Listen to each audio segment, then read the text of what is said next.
Debo admitir que siempre he tenido una fascinación por lo paranormal. Aunque nunca lo he buscado activamente, he tenido mis propios encuentros en los últimos 25 años. Ya que ustedes han sido tan amables al compartir sus historias conmigo, pensé que era hora de devolver el favor.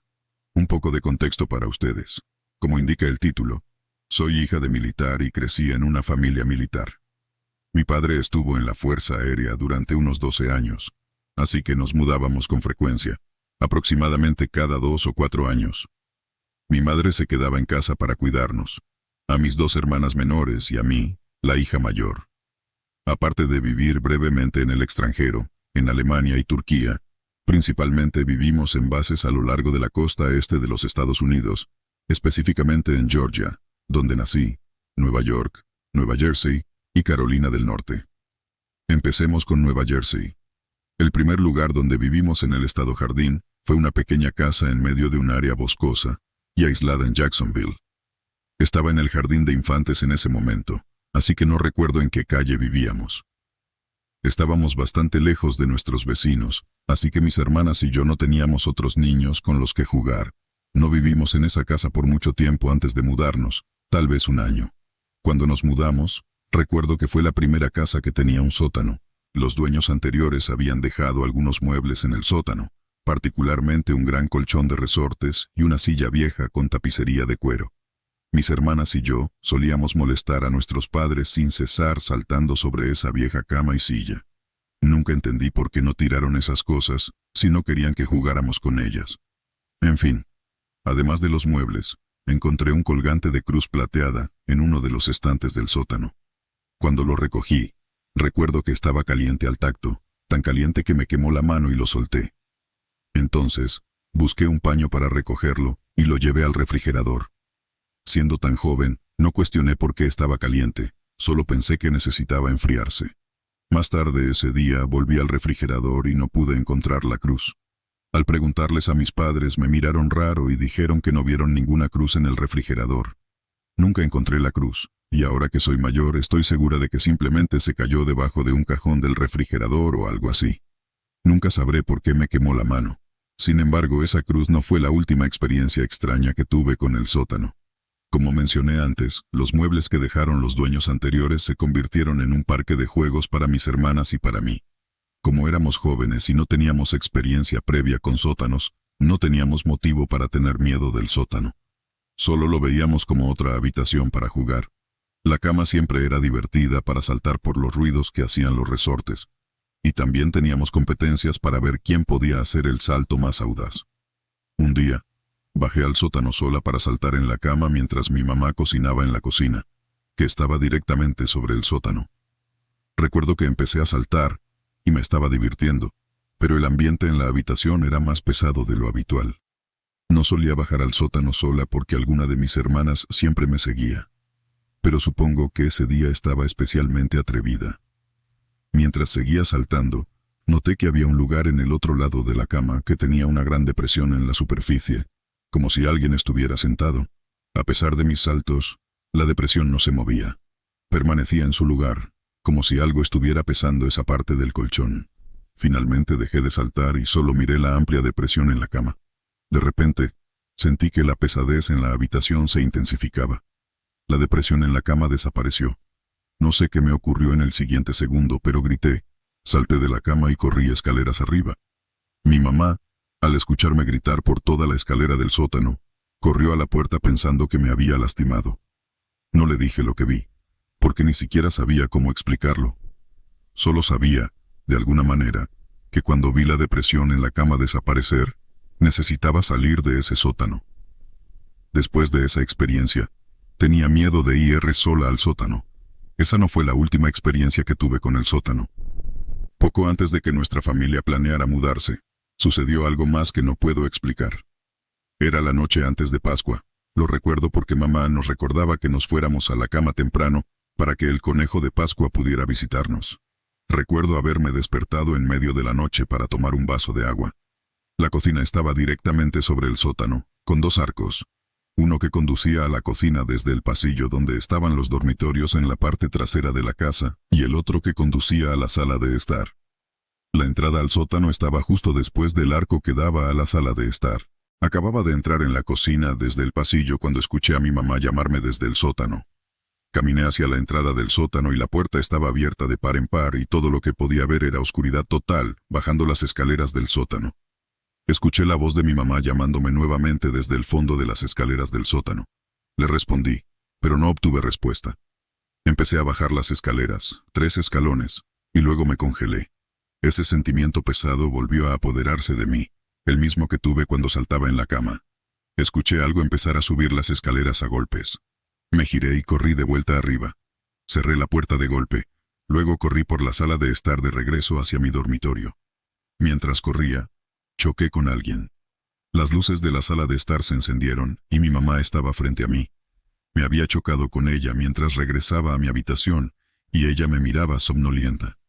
Dijo que me escuchó llamarla y se levantó para ver qué pasaba. Le dije que pensé que ella me había llamado desde el sótano. Me miró extrañada. Años después, le conté a mi madre lo que podía recordar de esa noche, y me dijo que ella también había tenido algunos momentos extraños en el sótano, como escuchar pasos en las escaleras del sótano mientras hacía la colada, pero cuando se daba la vuelta para mirar, no había nadie. Una de mis hermanas recordó haber visto una depresión en la silla un día cuando estaban en el sótano, pero nunca lo cuestionaron hasta que fueron mayores. Estas son las únicas historias que recuerdo de vivir en Jacksonville, New Jersey. Tengo más historias de cuando vivimos en la base de la Fuerza Aérea Maguire en Nueva Jersey, y de la casa en la que mi familia y yo finalmente nos establecimos aquí en Carolina del Norte. Si alguien quiere escuchar esas historias, háganmelo saber en los comentarios y estaré feliz de compartirlas con todos ustedes en una futura publicación. Soy un hombre común que no creía en fantasmas ni cosas paranormales. Nunca pensé que un día experimentaría algo que me haría reconsiderar todo mi sistema de creencias. Primero, soy oficial militar en un gran país del Medio Oriente y, debido a la sensibilidad de mi trabajo, no puedo entrar en detalles específicos sobre la historia que voy a contar. Recibimos órdenes de acampar en un lugar específico en el desierto y esperar para ejecutar nuestra misión asignada. Los primeros días transcurrieron sin problemas, nada fuera de lo común. Luego comenzamos a notar a un hombre extraño caminando por las colinas cercanas, vestido con lo que parecían ser ropas de mujer. Caminaba con firmeza, como si estuviera buscando algo específico. Las primeras veces que lo vimos, pensamos que podría ser uno de los locales o nómadas y no le dimos mucha importancia. Pero aún así, envié a 2 soldados para traerlo para interrogarlo y advertirle que se mantuviera alejado, ya que ahora era una zona militar. Pero lograba desaparecer y esfumarse cada vez antes de que alguien pudiera acercarse. Se volvió una costumbre ver a esta persona extraña y nos acostumbramos a verlo todos los días. Finalmente, cuando nuestra misión estaba a punto de terminar y nos preparábamos para recoger nuestro equipo y marcharnos, era miércoles 10 de febrero de 2010. Estaba en mi tienda tratando de dormir cuando escuché disparos afuera. Rápidamente tomé mi arma y salí de la tienda para encontrar a uno de los soldados gritando: lo atrapamos, señor. Le pregunté nervioso a quién, pero en el fondo sabía de quién estaba hablando. Dijo que era ese hombre extraño que veíamos todos los días. Lo vimos bajar de las colinas corriendo hacia nosotros como si flotara sobre el suelo, así que le disparamos 2 veces en el pecho. No sé por qué, pero tenía esta sensación abrumadora de que algo malo estaba a punto de suceder. A regañadientes, le pedí que me mostrara el cuerpo. Una vez que llegamos allí, juro que ambos escuchamos el sonido de un hombre riendo y carcajeándose. Cuando miré el cuerpo, era un hombre de unos 30 años, vestido con lencería blanca de mujer y con un collar extraño con un símbolo raro alrededor del cuello. Su rostro me miraba directamente sonriendo, como si supiera cómo me sentía y qué estaba pensando. Honestamente, estaba muy asustado, pero no lo mostré. Tenía la sensación de que habíamos cometido un gran error al matar a este ser. Era el amanecer y el sol estaba a punto de salir, así que les dije a los hombres que cargaran el cuerpo y lo enterraran. Cuando terminaron, uno de los soldados escribió un verso del Corán en una piedra que decía: «Oh alma satisfecha, regresa a tu Señor complacida y complaciente. Únete a mis devotos y entra en mi paraíso». Y la colocó encima de la tumba. Cuando nos reunimos alrededor de la tumba para recitar algo del Corán para aliviar su alma, No creíamos lo que veíamos cuando la dura piedra sobre la tumba se partió en dos, y todos escuchamos un rugido enfurecido proveniente de dentro de la tumba, mientras la tierra alrededor temblaba fuertemente. Eso fue suficiente para mí. No pude soportarlo más. Así que ordené a los soldados que recogieran sus cosas rápidamente y salieran de allí. Al regresar, fui a ver a un anciano sabio que conocía como un chamán, para contarle sobre este incidente espeluznante y buscar respuestas. Me pidió que describiera la forma del collar que llevaba el hombre, pero se negó a decirme más, y solo dijo que debería estar agradecido de haber salido de allí con vida. Hasta el día de hoy, todavía no tengo idea de qué era ese hombre, y si era un jinn o un demonio, pero estoy seguro de que no era humano. He escuchado algunas teorías sobre mi accidente a lo largo del tiempo, pero me gustaría escuchar sus opiniones. Estoy dispuesto a responder cualquier pregunta que alguien tenga, y que pueda ofrecer una explicación racional para esto. Soñé un sueño rojo y luego desperté con una sirena gritando. Las alarmas sonaban por toda la base, sacándonos de la cama. En 20 segundos ya tenía las botas puestas y el rifle en la mano, y salí al patio. Era medianoche, pero todas las luces estaban encendidas, incluso los grandes reflectores en las torres. Nuestra pequeña porción del desierto, alrededor de la base, brillaba más que cualquier tarde de verano. Las sirenas volvieron a sonar. Vi a mi sargento dirigiendo a un grupo de soldados hacia la puerta principal. Corrí hacia él, levantando arena del patio con las botas. «Señor, ¿qué está pasando?», pregunté. El sargento Evans estaba inclinado con su radio pegado al oído. Debía ser difícil escuchar órdenes con esa maldita sirena chillando. Cuando Evans me miró, estaba pálido. «Algo se ha escapado del laboratorio», dijo. «Estamos en cuarentena». Sentí que la sangre se me drenaba hasta que probablemente me veía tan pálido como el sargento. Nunca había visto una brecha del laboratorio en los 6 años que llevaba en la base hecho. Pero los veteranos contaban historias. Malas historias. Historias sangrientas. Relatos de pelotones enteros que desaparecieron en el desierto después de que algo se escapara de las catacumbas modernas bajo la base. Toqué con un dedo por encima del guardamonte de mi rifle. ¿Es lo que trajeron anoche?», pregunté. Todos nosotros, los guardias de la superficie, teníamos un acuerdo tácito de no hablar sobre lo que entraba en el gran ascensor en el centro de la base que conducía al laboratorio. Pero si algo se escapaba, las viejas reglas no aplicaban. Evans negó con la cabeza. «No lo sé. Podría haber cualquier cosa en ese camión y...». Un estallido de disparos se escuchó por encima de las sirenas. Luego otro estallido, y luego fuego rápido. Los disparos venían del almacén del norte. El sargento y yo compartimos una mirada, y corrimos a cubrirnos detrás de un jeep estacionado. A nuestro alrededor, otros soldados apuntaban hacia el almacén. Algunos de los guardias más nuevos temblaban, pero incluso los veteranos parecían un poco nerviosos. Todos habíamos visto el camión llegar la noche anterior. Era un vehículo blindado y armado, mucho más grande que nuestras entregas habituales. Eso significaba que lo que estaba dentro se consideraba hostil y peligroso, y ahora parecía que estaba suelto. Los disparos cesaron de repente. Pasé un largo minuto asomándome detrás del jeep, con el rifle apuntando a la puerta del almacén. El único sonido era la sirena, y luego se detuvo, como si una bolsa de plástico hubiera asfixiado a un gritador. Podía escuchar mi respiración, y la de Evans junto a mí en el nuevo silencio. Las luces empezaron a parpadear a nuestro alrededor. Primero se apagaron los reflectores, luego las luces del perímetro. Pero el generador de respaldo se encendió y las luces de emergencia permanecieron encendidas. Eso nos dio suficiente luz tenue y cobriza para ver emerger la cosa del almacén. Tenía tamaño y forma humana, pero estaba rodeada por una neblina. El resplandor envolvía la figura, un borrón de calor que ocultaba cualquier rasgo o detalle. Aún así, podía sentir que la entidad estaba consciente de nosotros. Alguien disparó una ráfaga. Había una bala trazadora en la mezcla. Vi la estela naranja dejada por la bala. Debería haber impactado en la cosa en la puerta, pero no hubo impacto, ningún daño, solo algunas ondulaciones en la neblina. Uno de los guardias en la torre más cercana a mí estalló en llamas, y luego toda la torre estaba en llamas.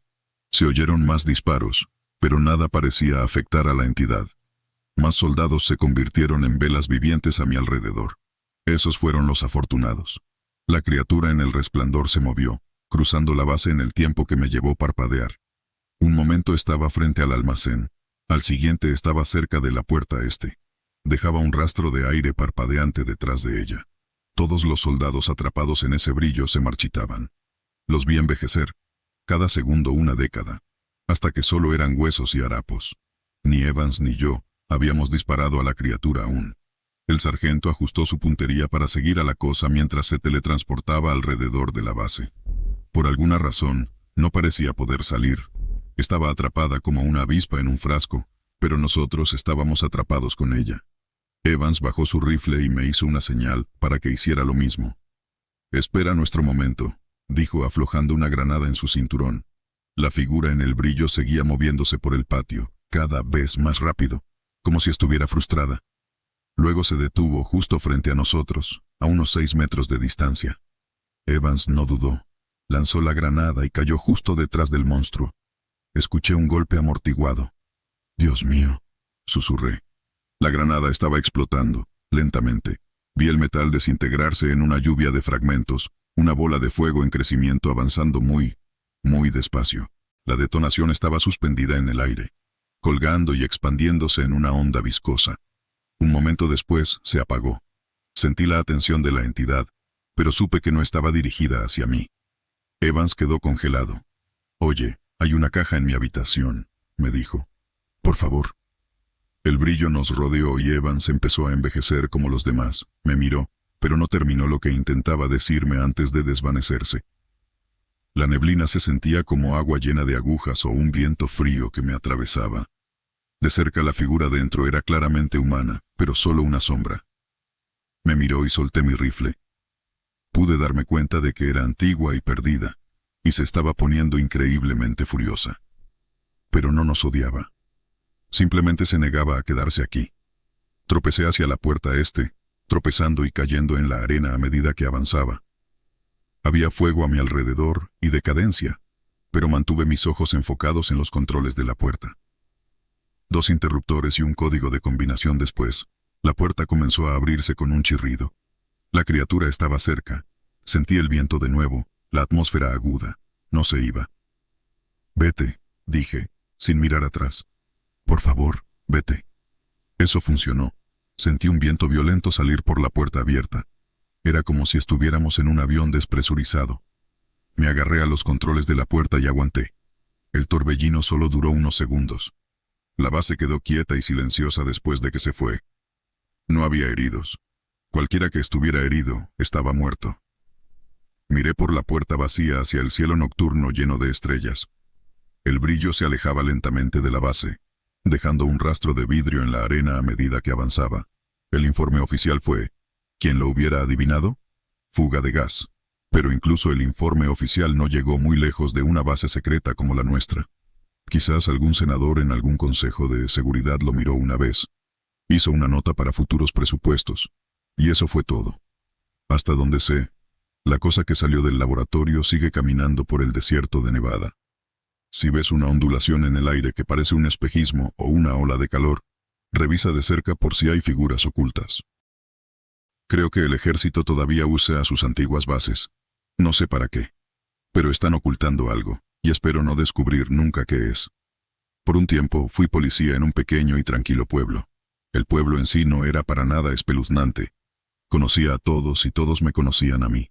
La vida era simple, y cuando estaba cerca de los 30, tenía una casa, y aunque estaba soltero, disfrutaba de la compañía de algunos colegas y de visitas ocasionales de amigos de la escuela. Estaba contento con mi vida. Trabajo en Corsham, en el suroeste del Reino Unido. Corsham realmente no tiene mucho que ofrecer. Hay una nueva base militar a 1 milla de distancia, y eso es todo. Ocasionalmente, nos asignan patrullar los caminos alrededor de la nueva base militar, no tanto para arrestar a personas que intentan entrar, sino más bien para evitar que la gente se estacione por ahí o para detener a los que tiran basura. No es el trabajo más interesante, pero ayer me asignaron a la antigua base. Me pareció gracioso en ese momento. La base había estado fuera de servicio por unos 30 años, una estructura enorme y monolítica hecha de concreto gris. No se estaba usando para nada, y solo estaba allí en el campo, vacía. Me asignaron a sentarme en una pequeña cabina fuera de la puerta principal y vigilarla toda la noche. No parecía muy difícil, de hecho, parecía bastante fácil. El turno era de 10 de la noche a 5 de la mañana siguiente, así que durante el día tuve tiempo de investigar un poco. Una búsqueda rápida en Google mostró que la base se cerró en algún momento de los 80. Más investigación reveló que se construyó como un tipo de búnker nuclear. Estaba diseñado para albergar una gran ciudad subterránea. Era laberíntico, con una sala de control principal y luego cientos de pequeños pasillos que se extendían para crear un ambiente habitable. Estaba convencido de que trabajaba allí para evitar que la gente se colara. Las free parties, por si no lo sabes, son un fenómeno en el Reino Unido donde los adolescentes toman tantas drogas como pueden, encuentran un almacén abandonado y ponen música hasta altas horas de la madrugada. Había una gran escena de free parties en el suroeste, y asumí que estaba previniendo que la gente se colara y consumiera todas las drogas que pudieran. Parecía lógico en ese momento. Estaba evitando que alguien abusara de la propiedad del gobierno. Pero había algo extraño en mi trabajo. Podría hacerse con patrullas regulares, y la oferta se me dio con un sello de confidencial. Solo debía discutir el trabajo con miembros de la fuerza policial. Debía trabajar allí durante 5 días, en una pequeña cabina justo fuera de las grandes puertas de metal, que conducían por una rampa hasta la sala principal, o eso asumía por la estructura exterior del lugar. Las puertas estaban programadas para seguridad, hechas para que pudieran desbloquearse tanto desde dentro como desde fuera, para evitar que los constructores, mientras construían el complejo, quedaran atrapados dentro. La cabina era lo suficientemente grande para mí, mi computadora portátil y algunos libros. Tenía ventanas de vidrio, que se empañaban gradualmente mientras observaba los caminos por delante. Cada 2 horas más o menos, debía patrullar los terrenos. La primera noche estuvo bien, simplemente me mantuve despierto, fumé, y vi películas descargadas en mi computadora portátil. Llovió, y el relajante repiqueteo me puso en trance. No parecía extraño en ese momento, pero ahora que lo pienso, el sonido de la lluvia enmascaraba algo más, aunque no podía decir qué. La segunda noche fue cuando empezó a ponerse raro. El silencio cubría la base como una manta espesa, amortiguando casi cualquier ruido que hiciera, excepto que desde dentro de la base venía una serie irregular de ruidos de golpeteo. Asumí que simplemente era agua de lluvia goteando, pero había algo orgánico en ellos. Gradualmente aumentaban en volumen, siendo el único sonido en millas, un golpeteo casi desesperado. El ruido empezó a molestarme, así que comencé mi patrulla. La linterna no mostró nada junto a las cercas, y cuando puse la mano sobre el concreto, estaba seco. La humedad desapareció lentamente de mi boca. Eso significaba que no podía ser agua de lluvia goteando. Terminé mi turno y conduje a casa, revisando mi espejo retrovisor todo el camino. La tercera noche, los golpeteos cesaron hasta alrededor de medianoche. Luego comenzó un ruido suave de raspado, como uñas contra concreto. No estaba solo en la puerta, sino que se movía dentro del complejo. Encendí un cigarrillo y comencé mi patrulla de nuevo, decidido a encontrar la fuente. Sin embargo, mientras caminaba por el borde, siguiendo la cerca de alambre, el ruido me seguía. El raspado no se hacía más silencioso, y cuando me detuve a apagar mi cigarrillo, rasguñaba en el mismo lugar. Era como si algo estuviera dentro, y a través de la ilusión, intentara abrirse paso a través del concreto. Por mí. La cuarta noche llegué temprano, cuando aún había luz, y patrullé los terrenos. No había nada, excepto un leve olor a pescado podrido, un olor húmedo que flotaba justo sobre el suelo. Empezó a oscurecerse y el raspado continuó. Esta vez, más frenético. No le había contado a nadie sobre esto antes, esperando que fuera un animal atrapado o una máquina aún funcionando en el interior. Llamé a un amigo que estaba de patrulla cerca y le pedí si podía pasar. Creo que el miedo era evidente en mi voz, ya que llegó tan rápido como pudo. Cuando apareció, los rasguños cesaron.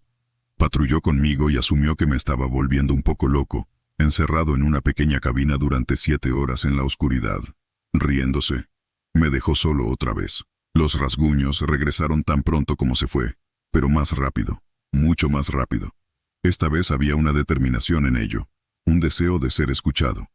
Era casi como si algo estuviera jugando un juego enfermo conmigo. Cerré la puerta de la cabina, y debo haber fumado unos 40 cigarrillos, llenando la pequeña habitación con humo. Lo que fuera que estuviera allí dentro, me estaba atormentando. Por alguna razón, estaba tratando de dirigirse a mí. No dormí esa noche, y apenas durante el día. Me mantuve despierto, sentado en mi apartamento con el oído pegado a la pared, aterrorizado por el incesante raspado. Casi llamé para reportarme enfermo la quinta noche, pero decidí regresar. Nuevamente, tan pronto como oscureció, los rasguños comenzaron. Si tienes un escritorio cerca, comienza a rascarlo lo más rápido posible. Imagina ese ruido, pero resonando a través de un enorme búnker de concreto vacío, y entenderás por qué el ruido me hacía temblar. Ese ruido, ese horrible ruido, parecía estar rascando el interior de mi cráneo. Los rasguños cesaron a la 1 de la mañana. Todo quedó en silencio, y tuve que presionar mi cara contra la ventana para ver si las puertas estaban abiertas. Estaban bien cerradas, por lo que pude ver. Sentí que podía escuchar mi propia respiración haciéndose cada vez más fuerte, casi resonando. De hecho, estaba convencido de que lo hacía, y cuando me recosté en mi silla, las ventanas estaban empañadas. Usé el puño de mi manga para frotar el vapor, pero no funcionó. Confundido, lo intenté de nuevo, frotando rápidamente mi manga para limpiar la humedad de la ventana. Nuevamente, el vapor permaneció. Mi corazón dio un vuelco. El vapor no venía del interior de la cabina. Algo había estado mirando hacia adentro, directamente hacia mí. Algo había dejado su aliento condensado en mi cabina. Aterrorizado, inhalé, y me di cuenta de que había estado conteniendo la respiración. Había estado conteniendo la respiración. Eso significaba que la respiración profunda y pesada que había escuchado resonando alrededor del complejo no era mía. Algo estaba allí fuera. Eran la 1:30 cuando me fui, cerrando la puerta principal, empacando mis cosas y corriendo hacia mi auto, con el corazón latiendo en mi pecho. A medias me convencí de que había estado escuchándome respirar, y que la niebla en la ventana era solo una coincidencia. Casi me había convencido, pero algo no cuadraba en la historia en mi cabeza. De hecho, algo estaba muy mal. Llegué a casa a salvo, irrumpiendo en mi casa y encendiendo todas las luces que pude encontrar. Había este pensamiento persistente de que algo seguía mal, y aunque me acosté en la cama, no podía entender qué era. Cuando lo descubrí, me senté de golpe y grité temblando, con saliva volando de mis labios. Había cerrado la puerta, excepto que nunca tuve que hacerlo antes, porque la puerta siempre estaba cerrada. Lo que fuera que estuviera allí, había escapado. Me mantuve despierto todo el día siguiente, bebiendo café, viendo la televisión sin realmente absorber lo que pasaba en la pantalla. Me volví paranoico, apagando el volumen de la televisión y simplemente escuchando. Incluso el sonido de los autos pasando me ponía nervioso. Llamé a mi jefe y le dije que no podía trabajar allí más. No parecía sorprendido en absoluto, y en su lugar me dijo que las patrullas serían tomadas por alguien más.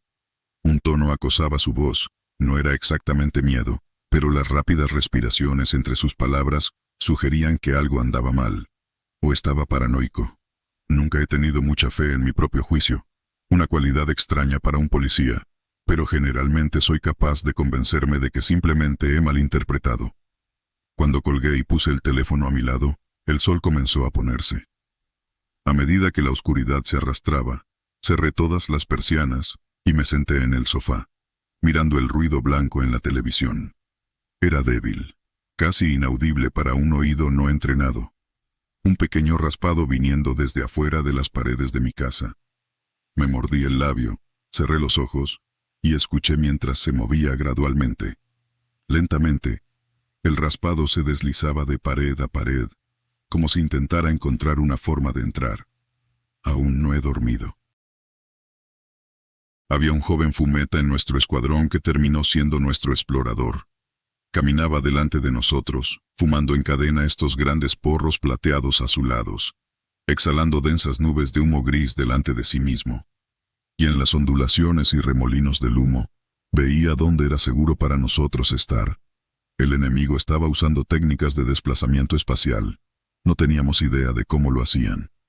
La inteligencia militar sugería fenómenos psíquicos, pero esos imbéciles siempre nos mentían sobre todo, para mantenernos alerta. Nos daban información falsa, solo para ver qué hacíamos con ella. Rocky, un fanático de la tecnología que teníamos cargando municiones con nosotros, me dijo que sospechaba que eran esferas de teletransportación de largo alcance. Una semana después, mientras estábamos bajo fuego, se levantó derecho en medio de una. Perdió todo su cuerpo hasta la cintura. Enviaron sus piernas y su pene de vuelta a casa para ser enterrados, supongo. No veo mucho sentido en eso, pero bueno, no veo el sentido de la mayoría de las guerras. Es una forma loca de pasar el día. Pero ese joven fumeta, Stoney lo llamábamos, tan original, nos mantenía vivos en ese entonces. Si le escuchábamos. Muchos de los duros tenían problemas con eso. Recibir lecciones de guerrero de un chico flacucho con ojos permanentemente rojos. Pero el chico entendía algo que nosotros no. Estaba más en sintonía con ese espacio que cualquiera de nosotros. No me preguntes cómo. Simplemente respiraba más cómodamente, tanto literal como figurativamente. Eso fue en la primavera de 2016. Marchamos a través de 200 millas de la selva sudamericana.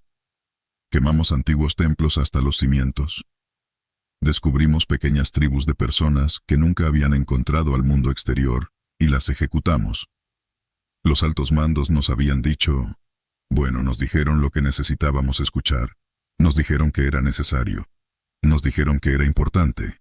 Nos dijeron que no nos dejarían salir de esa maldita selva hasta que elimináramos lo que estaba perturbando todos nuestros intentos de mantener la estabilidad en la región. El otro lado también luchaba sucio, y estaban orgullosos de ello. Al menos tan orgullosos como nosotros. Perdí a más de una docena de amigos por flechas envenenadas. Flechas envenenadas, en estos tiempos. ¿Te lo puedes imaginar?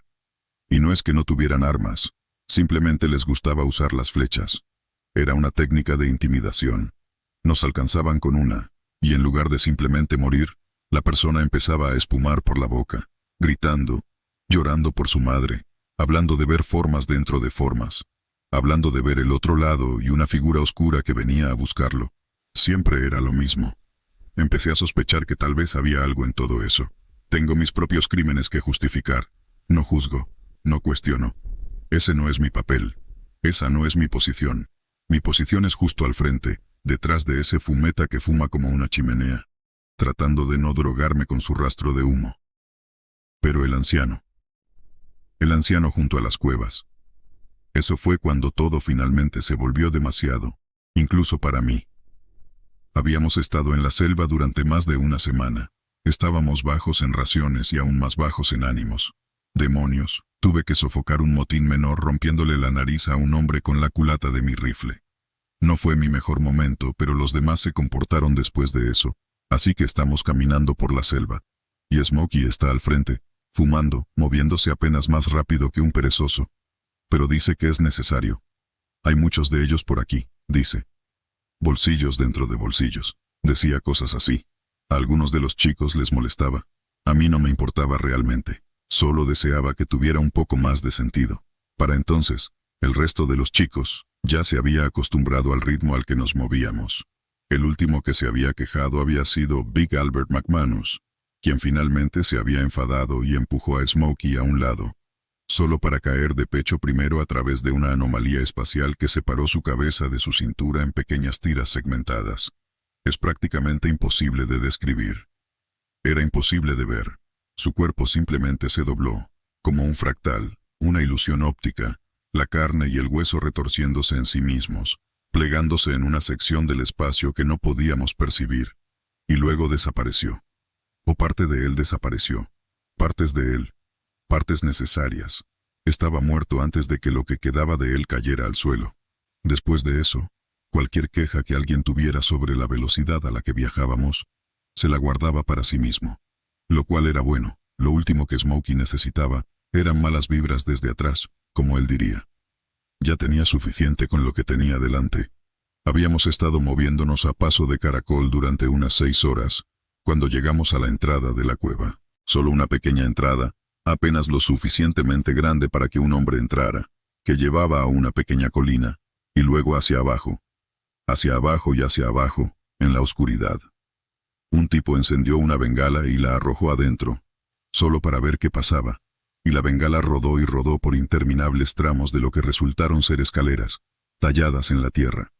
Eventualmente la oscuridad se tragó la bengala, y eso asustó bastante a los chicos, así que estábamos a punto de irnos, cuando apareció el anciano. Salió de la selva, sonriendo tan feliz como si estuviera caminando por la calle Broadway con un café de Starbucks en la mano.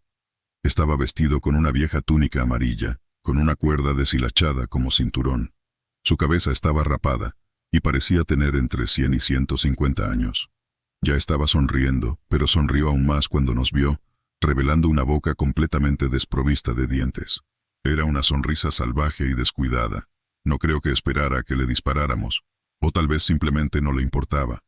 6 hombres dispararon a la vez, sin darse cuenta de lo que Stoney ya había visto. Había bolsillos entre nosotros y el anciano, y ni una sola bala pudo atravesar. Cada disparo fue simplemente tragado y guardado en el espacio imposible que había allí. En respuesta, el anciano comenzó a reírse de nosotros, y hasta su risa era segmentada por las trampas invisibles en el aire. Los sonidos se cortaban y contorsionaban en patrones que hicieron que muchos de nosotros sintiéramos náuseas. Algunos vieron los restos de su desayuno regresar, y un puñado de los otros tuvieron que sentarse, o simplemente se desplomaron de rodillas. La extrañeza era demasiado, y si se les presionaba, un estado mental frágil probablemente se desmoronaría. Y después de los meses que pasamos en la selva, todos nos sentíamos un poco frágiles. No es que tipos duros como nosotros admitiéramos eso ante otro. Esa era parte de lo que lo hacía tan difícil, nuestra incapacidad para expresar nada al respecto entre nosotros. Simplemente demasiado extraño. Estaba pensando en todas esas cosas, mientras el anciano comenzaba a moverse hacia nosotros. No sé si había algo diferente en sus ojos, pero parecía como si pudiera ver dónde estaban esas cosas, o más bien, dónde no estaban. Dónde las cosas estaban bien y dónde estaban mal. Bailaba entre esos puntos como si fueran gotas de lluvia, todo el tiempo riéndose. Riéndose de nosotros. Riéndose de mí, específicamente. Pero sospecho ahora que todos podríamos haber estado pensando eso en ese momento. Había algo personal, íntimo, en la forma en que el sonido salía de sus labios. Estaba seguro de que estaba a punto de decir tu nombre. Mató a 6 hombres con sus propias manos, antes de que pudiéramos detenerlo. Vi cómo sucedía, y luego no pude verlo. Tuve que apartar la mirada. Arrastró a un tipo a través de lo que bien podría haber sido una licuadora por lo que le hizo. Otro simplemente desapareció, hasta los tobillos. Supongo que podrían haber enterrado sus botas, si las hubiéramos traído con nosotros. Fue Stoney quien disparó, alcanzando al anciano en la rodilla, haciendo que el viejo girara como una peonza, con esos huesos antiguos rompiéndose y crujiendo como bambú fino. Pero seguía riéndose, incluso mientras se desangraba en el suelo. Estaba listo para ponerle otra bala en el corazón, cuando Stoney me detuvo. Le di una bofetada al chico, y le dije que se comportara, pero él gritó que si disparaba, sería como si explotara una bomba. Dijo que el anciano tenía una de esas cosas dentro de él. Y entonces lo vi, como una luz parpadeando alrededor de su pecho. No era real, pero tal vez lo era. Quizás. Parecía una ilusión óptica, como si hubieras parpadeado y visto algo mal por un momento. Pero cuanto más miraba, más real se volvía. Había una esfera, en el centro del pecho del anciano, y cuando se desdibujaba o saltaba, era como si por un momento pudieras ver a través de él, en su cuerpo, en sus músculos, sus huesos, su corazón, y a través de ellos, al suelo del otro lado. No sé cómo le habían hecho eso, o si tal vez él mismo lo había hecho. Pero el anciano tenía una de esas cosas injertadas en su cuerpo. Supongo que implantada quirúrgicamente. O tal vez simplemente la soñó, y el sueño puso un huevo que se convirtió en esa cosa. No sabes qué podría ser. Todo está mal, todas esas cosas. Todo lo que piensas está mal. La inteligencia militar nos advierte sobre eso. Dicen que el contacto prolongado arruina la capacidad de la mente para distinguir entre ideas y realidad. Eso es lo que dijeron, pero ellos no tuvieron que pasar por estas cosas. No tienen que vivir con los recuerdos, los momentos fugaces de comprensión. Estos recuerdos que se encienden y queman en tu cerebro como sopa caliente en tu regazo. El anciano, al ver que no iba a dispararle, deja de reírse y obtiene una especie de mirada triste. Y luego simplemente se colapsa sobre sí mismo, como si se evaporara en un solo punto, y luego ese punto desapareciera en sí mismo. Lo estaba mirando cuando sucedió. No parecía divertido. No creo que estuviera contento con eso. Aunque, no creo que jamás sepa lo que estaba pasando allí, con esa tecnología, con esa gente. No creo que quisiera saberlo, incluso si alguien pudiera decírmelo. Es todo magia del diablo de todos modos. Toda esa ciencia loca del pantano, como solíamos llamarla, hoy en día te encerrarían por decir cosas así. Culturalmente insensible lo llaman. Claro, ¿y cómo llamas cuando uno de tus compañeros, un tipo en el que has confiado tu vida durante 6 de los peores meses que hayas visto, cuando ese tipo es lanzado a un agujero en el aire que convierte su pecho en una enorme cavidad hueca, dándole tiempo para mirarse a sí mismo antes de morir? ¿Qué le dices? Dije, santo Dios, por accidente, y creo que casi se rió antes de irse. Todavía me siento mal por eso. Así que, el día que volvimos a la base, le dije al cabo, no puedo hacer esto más, no estoy apto para el mando, no estoy capacitado para desempeñar mi trabajo. Y él simplemente empieza a reírse, y me dice que me vaya a mi litera porque mis hombres y yo volvemos al campo al amanecer del día siguiente. Así que tomé el arma del cabo, y me disparé con ella. 2 veces en el brazo izquierdo, y 1 vez en las costillas. No tan mal, pero lo suficiente. Me remendaron y me arrojaron en el agujero por unos meses. Supongo que habría habido un juicio, pero para cuando estuve lo suficientemente sano para ello, el ejército tenía peces más grandes que freír que a mí. Básicamente lo barrieron bajo la alfombra. Dijeron aquí, está tu baja deshonrosa, y no nos vuelvas a pedir nada. ¿Estoy amargado? No lo sé. Quiero decir, la mayoría de los días, simplemente me alegra estar en casa. O al menos, de vuelta en el mundo real. No sé si es mi hogar todavía, o solo donde vivo. Todo aquí se siente muy frágil, como si pudieras atravesarlo, atravesar el telón de fondo de la existencia, y encontrar alguna verdad mayor escondida detrás de todo. A veces me pregunto si el viejo se habría sentido de la misma manera también, y si eso fue lo que lo hizo tan triste, o si tal vez, eso fue lo que lo hizo sonreír. Tengo sueños, casi todas las noches, donde todavía estoy en ese lugar, junto a esas cuevas, y ese viejo todavía me está sonriendo, riéndose de mí. Pero al menos puedo despertar de los sueños. Eso es lo que me digo, que estoy despierto. A veces es difícil saberlo.